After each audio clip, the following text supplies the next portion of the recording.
Hello friends, how are you? Okay, अब आप लोग 10th क्लास में से 11th क्लास में आ चुके हो और आपको जाना है आईआईटी में। अब आईआईटी के एंट्रेंस एग्जाम में there are 3 subjects, physics, chemistry और मैथमेटिक्स। और उन तीनों में से मैथमेटिक्स हम यहाँ पर पढ़ने वाले हैं। कंप्लीट मैथ्स मैं आपको यहाँ पर पढ़ाने वाला हूँ। 11th का कंप्लीट सिलेबस और 12th का भी कंप्लीट सिलेबस।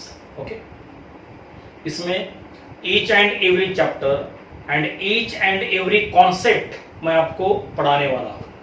ठीक है, तो 11th के सिलेबस में फर्स्ट चैप्टर है sets, inequalities and modulus. 3 part में चैप्टर है। First part is sets, second part is inequalities and third part is modulus. तो इसमें का फर्स्ट चैप्टर वो है सेट्स। आप देखो, स्कूल में आपने सेट्स पढ़ा होगा, वो हम यहाँ पे शॉर्ट में रिवाइज करेंगे, उसका बेस यहाँ पर यूज करना है। ठीक है, तो सबसे पहले आएगा सेट्स। सबसे पहले डेफिनेशन। अब सेट क्या रहता है? It is a collection of well defined objects. It is a collection of well defined objects. Well defined object का कलेक्शन वो रहता है सेट। ओके, मतलब set of real numbers, set of whole numbers, set of natural number, ये तो number हो गए। कोई भी objects, set of boys, set of girls, set of alphabets, ये सभी क्या रहेंगे? मतलब ये ऐसे कलेक्शन वो बनते हैं सेट्स। राइट, अब सेट को डिनोट करते हैं कैपिटल ए बी सी ऐसे कैपिटल लेटर से। राइट, बाद में आगे है methods of representation of set. Set को रिप्रेजेंट करने के मेथड्स, सेट को रिप्रेजेंट करने के methods. First method is list method और उसको बोलते हैं रोस्टर मेथड। अब देखो, अब इसका नाम क्या है? List method. तो क्या करना पड़ेगा? उस सेट के अंदर जितने भी एलिमेंट रहते हैं सभी एलिमेंट की लिस्ट बनाकर उसको हम लिखते हैं कर्ली ब्रैकेट के अंदर। राइट, देखा था आपने स्कूल में। फॉर एग्जाम्पल देखो,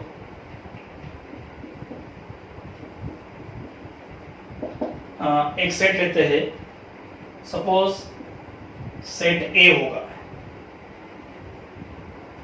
सेट ऑफ वोवेल्स। वोवेल्स वो रहते हैं 5, ए E I O you.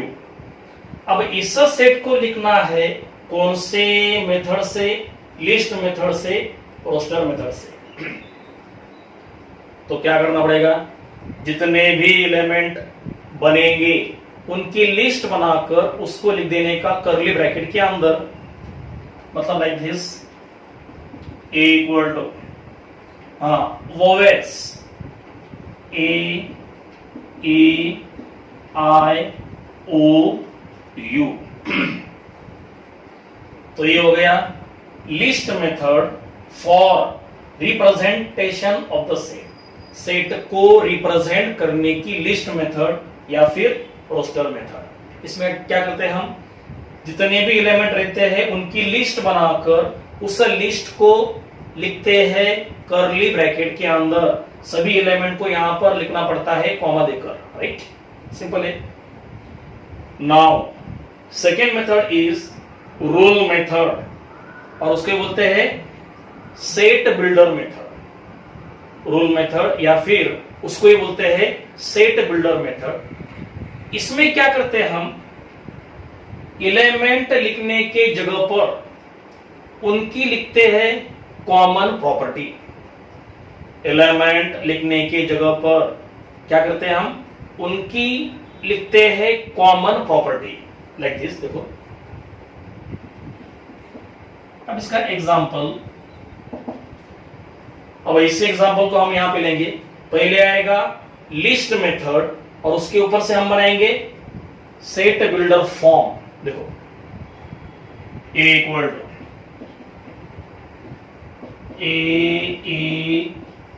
AEIOU।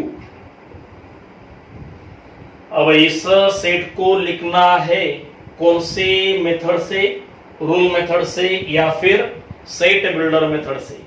क्या करने का, एलिमेंट लिखने के जगह पर उनकी लिखने की कॉमन प्रॉपर्टी। देखो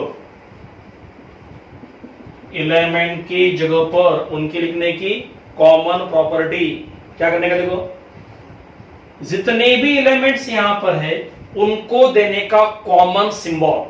सपोज x, x मतलब यहां के सभी एलिमेंट्स, x मतलब यहां के सभी एलिमेंट्स। और इसको पढ़ते कैसे है, A is set of all x, set of all x, सभी x का सेट। और x मतलब क्या, यहां के एलिमेंट्स। सच दैट, इस लाइन का मतलब क्या होता है, सच दैट। ओके, देखो set of all x such that, और x मतलब क्या, यहां के एलिमेंट्स। और यहां पर जो एलिमेंट है वो क्या है, वो है वोवेल्स। तो such that x is a vowel। तो देखो यहां पे है all x और x क्या है, वोवेल। तो सभी वोवेल का सेट, राइट। तो इस तरह से किसी भी सेट को हम लिखते हैं सेट बिल्डर फॉर्म में। So this is set builder form and this is list form या फिर रोस्टर फॉर्म। तो ये हो गया रिप्रेजेंटेशन ऑफ सेट। अब इसके बाद आएगा टाइप्स ऑफ सेट। तो पहले ये इतना कॉपी कर लो।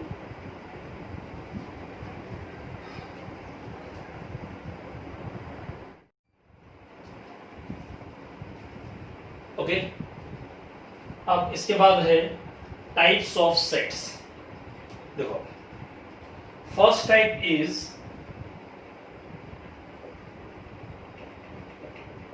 एम्प्टी सेट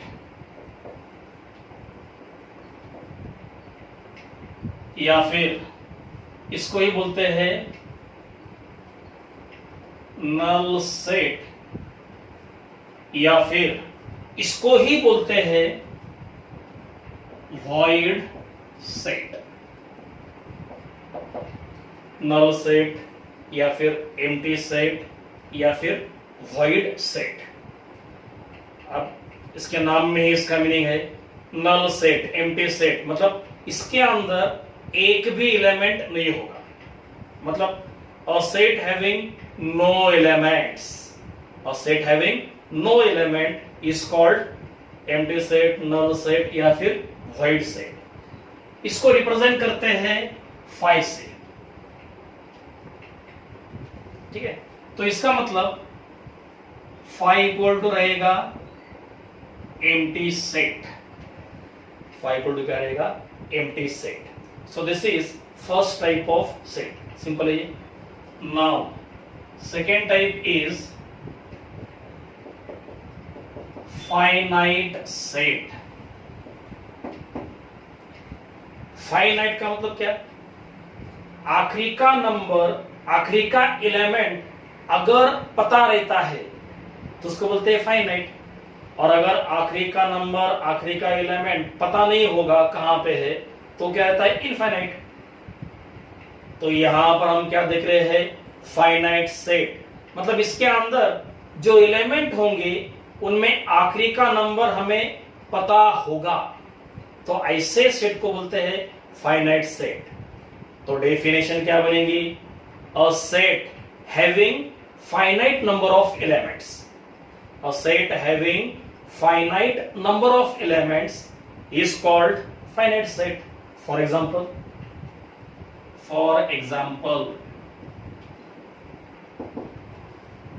finite set है, set A equal to 1 2 3 4, आखिरी का नंबर पता है तो ये रहेगा फाइनाइट सेट। या फिर ऐसा ले लो,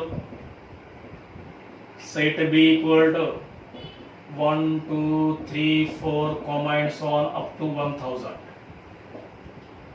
आखिरी का नंबर अवेलेबल है तो ये भी क्या रहेगा, फाइनाइट सेट। ओके, तो फाइनाइट सेट मतलब क्या, a set having finite number of elements is called finite set. Okay, simple है। Now third type is infinite set. अब इसमें क्या रहेगा, a set having infinite number of elements, a set having infinite number of elements is called infinite set. आखिरी का number, आखिरी का element पता नहीं होगा, ऐसे सेट को क्या बोलने का, इनफाइनाइट सेट। आखिरी का नंबर पता नहीं होगा। देखो इसका एग्जाम्पल n, n मतलब क्या, set of natural numbers 1 2 3 4 5 6 7 8 9 10 and so on. आखिरी का नंबर कहां पे है पता नहीं है, तो ये क्या रहेगा, इनफाइनाइट सेट। वैसे W, set of whole number 0 से स्टार्ट होने वाले नंबर्स, ये भी क्या रहेगा, इनफाइनाइट सेट्स। ऐसे और बहुत सारे सेट्स हमारे पास है एक्सेट्रा। तो ये हो गया फाइनाइट सेट और infinite set. Now next type is singleton set.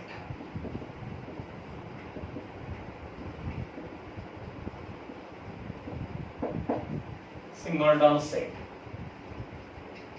अब इसके नाम में ही इसका मतलब है, सिंगल मतलब वन, तो इस सेट में कितने एलिमेंट रहेंगे, ओनली वन एलिमेंट्स। तो इसका मतलब a set having only one element is called singleton set. A set having only one element is called singleton set. इसके अंदर रहेगा ओनली वन एलिमेंट, ठीक है, एक एलिमेंट सिंगलटन सेट, एक एलिमेंट सिंगलटन सेट। हाँ, zero is the real number, तो ये भी क्या रहेगा, singleton set. So these are all singleton set. इसके अंदर रहता है ओनली वन एलिमेंट, ठीक है। इसके बाद नेक्स्ट टाइप है, अब आएगा सबसेट्स। अब इसके बाद आएगा सबसेट।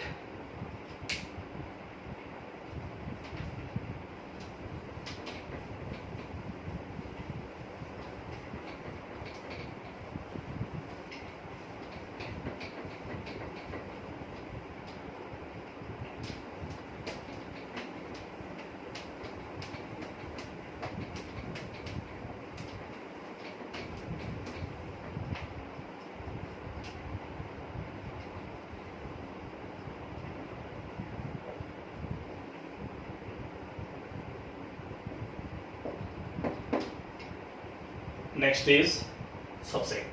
देखो दो सेट हम यहां पे लेंगे, सपोज सेट ए, इसके अंदर एलिमेंट्स हो गए 1 2 3 4 5 6 7 सपोज, और एक सेट लेंगे हम सेट बी, इसके अंदर एलिमेंट लेंगे हम 2 3 7।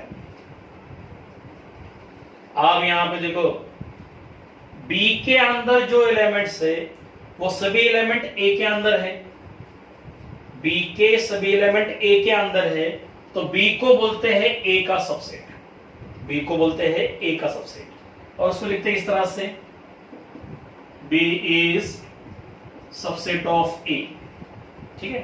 तो आप देखो B is subset of A कब, अगर B के सभी एलिमेंट A के अंदर हो गए तो। तो बी को बोलते हैं ए का सबसेट और ए को बोलते हैं बी का superset. A is superset of B. B को बोलने का ए का सबसेट और ए को बोलने का बी का सुपरसेट।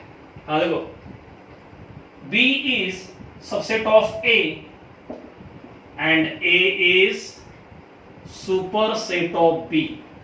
इसका मतलब सबसेट और इसका मतलब क्या रहेगा, सुपरसेट। ओके, ये भी सिंपल है, स्कूल में आपने ये भी पढ़ा होगा। ओके, अब इसके बाद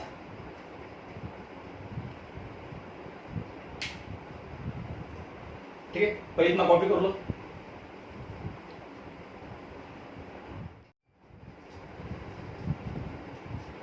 okay, next type is power set.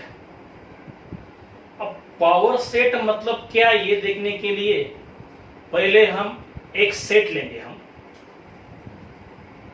Suppose set ए,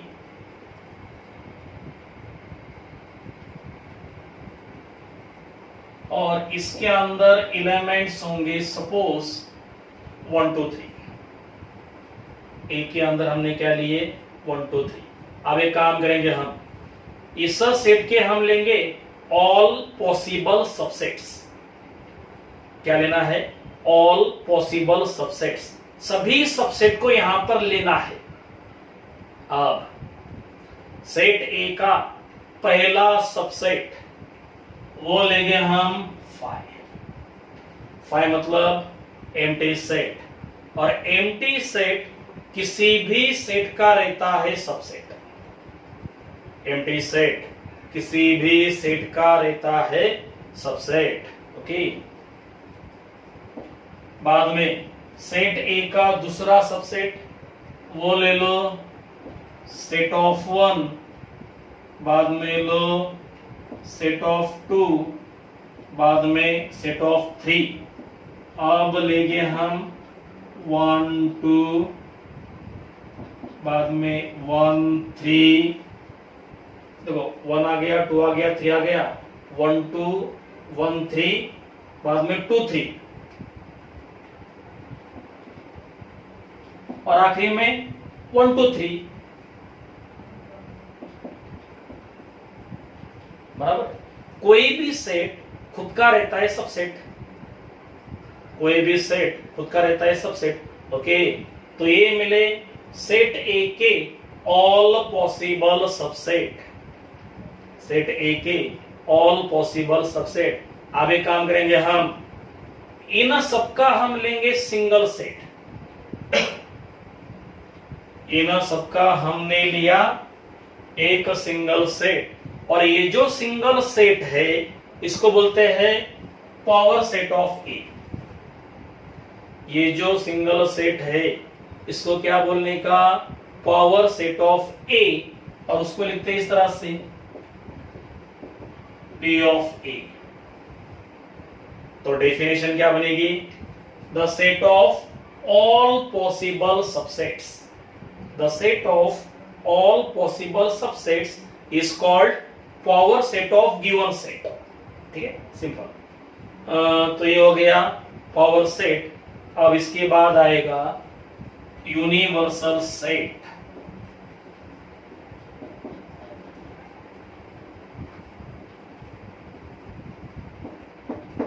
ठीक है, अब यूनिवर्सल सेट मतलब क्या, ये देखने के लिए भी यहां पर हम कुछ सेट्स लेने वाले हैं। सपोज पहले लो सेट यू, यू के अंदर कुछ नंबर लेंगे हम, फॉर एग्जांपल 1 2 3 4 5 6 7 8 9 10, राइट। अब लेंगे हम सेट ए, इसके अंदर सपोज होगा 2 4 6 8 10, क्या लिया हमने, इवन नंबर लिए इसमें के। बाद में अब लेंगे हम ऑड नंबर्स 1 3 5 7 9, और एक ले लो, अब कुछ भी ले लो 2 4 7 8 9। अब यहां पर देखो ए के सभी एलिमेंट यू के अंदर है, तो ए बनेगा यू का सबसेट, वैसे ही बी बनेगा यू का सबसेट, सी बनेगा यू का सबसेट। तो इसका मतलब ये तीनों बनते हैं यू के सबसेट। तो अब यू को बोलने का इन तीनों का यूनिवर्सल सेट, तो यू बनता है इन तीनों का यूनिवर्सल सेट। अब देखो ए बनेगा यू का सबसेट, तो यू बनता है ए का सुपरसेट, बी बनेगा यू का सबसेट, तो यू बनेगा बी का सुपरसेट। तो इसका मतलब यू जो है इन तीनों का क्या है, सुपरसेट, और इन तीनों का सुपरसेट वो क्या रहेगा, यूनिवर्सल सेट। सिंपल, ठीक है। तो इसका मतलब जो गिवन सेट रहते हैं उन गिवन सेट्स का जो सुपर सेट रहेगा, that super set is called universal set of the given sets, right. तो ये हो गया यूनिवर्सल सेट, ठीक है। इतना लिख लो ठीक से। इसके बाद नेक्स्ट पॉइंट पे आ जाएंगे हम, कॉपी कर लो ये।